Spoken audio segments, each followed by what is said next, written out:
Welcome to another episode of Legend, Mystery, and More. I'm your host, Steven Sindoni. In today's program, I will share a story about a man named Colonel Billie Faye Woodard, entitled Area 51 Revealed. The story begins when a good friend of mine meets the retired colonel at the St. Germain Foundation Reading Room on Mount Shasta Boulevard in Mount Shasta, California, in August of 2009. After listening to the unbelievable story, my friend calls me and asks me if I would like to meet Billy and listen to first-hand accounts of someone who claims to have gone inside of the hollow earth and met with its inhabitants. But due to prior commitments, I was unable to meet with Billy. Here is Colonel Billie Faye Woodard's story. I was first stationed at Area 51 January 28, 1971 through 1982. In that period of service, I visited the hollow interior of the earth 6 times, 800 miles deep. Upon my arrival to Area 51, I was indoctrinated, and soon after I met several of the underground shuttle operators that have a stature of 13 to 14 feet in height. The tunnels that traverse the world are built by a species of beings who have existed here before we, a very long time ago. Immediately on my arrival to Area 51, I was made aware of the tunnels and all the workings of the facility itself. They told me that the first 15 levels of the Area 51 facility were man-made, that levels 16 to 27 were already there. Nobody from our government made them. We were just facilitating them. My father had been stationed at Roswell. As part of my induction into the military, he requested that I be stationed along with him at the Pentagon. There, they said, we have a new duty station for you, which will be Area 51 Facility Nevada, commonly referred to as S-4. When I arrived at the Pentagon, I was a second lieutenant. When I left the Pentagon, they gave me the field commission as first lieutenant. After only 3 weeks of being there, they handed me a full colonel rank, saying you have to be a full colonel to be stationed at this next facility. There were 150,000 personnel in this facility, approximately 85% military personnel and 15% civilian.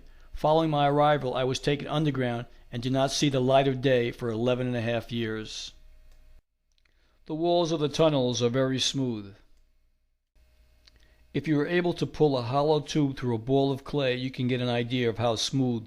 The walls have what is likened to a marble finish, which are made of a metal substance impenetrated even by a diamond drill, nor will a laser penetrate the surface. Remember, there was a time when we used to see troop movements from point A to point B on the Earth's surface continually. It was not that long ago. Stemming from Area 51, one shuttle goes out to the Pacific Ocean 350 miles due west of Mount Array, where there is a pyramid. Another shuttle goes to the Cheyenne Mountain facility. The length of a large shuttle machine is approximately 1/4 mile long. Interior inhabitants make use of these machines, a huge vessel for moving large numbers of people, beings, whatever, quickly. The smaller shuttle is 50 to 60 feet in length. This was the kind I was in. The speed of the shuttle is faster than the speed of sound. They can travel from Area 51 to the main interior of the Earth in less than 10 minutes. In 5 or 6 minutes, you are there. The materials used to make the shuttles is the same substance that made up the skin of the spacecraft at Roswell. The shuttles run on electromagnetic power using the Earth's grid lines. The operator of these shuttles were a stature of 13 or 14 feet in height, look like us in appearance, but much more highly evolved, and speak through telepathy. There are 7 civilizations residing in the inner earth which are governed by the principles of harmony. They understand, they speak all languages of the earth. Their understanding of medical knowledge is phenomenal. As surface humanity enters into the coming 4th dimensional phase, the inner earth people will come forward and more deeply work with us on the surface.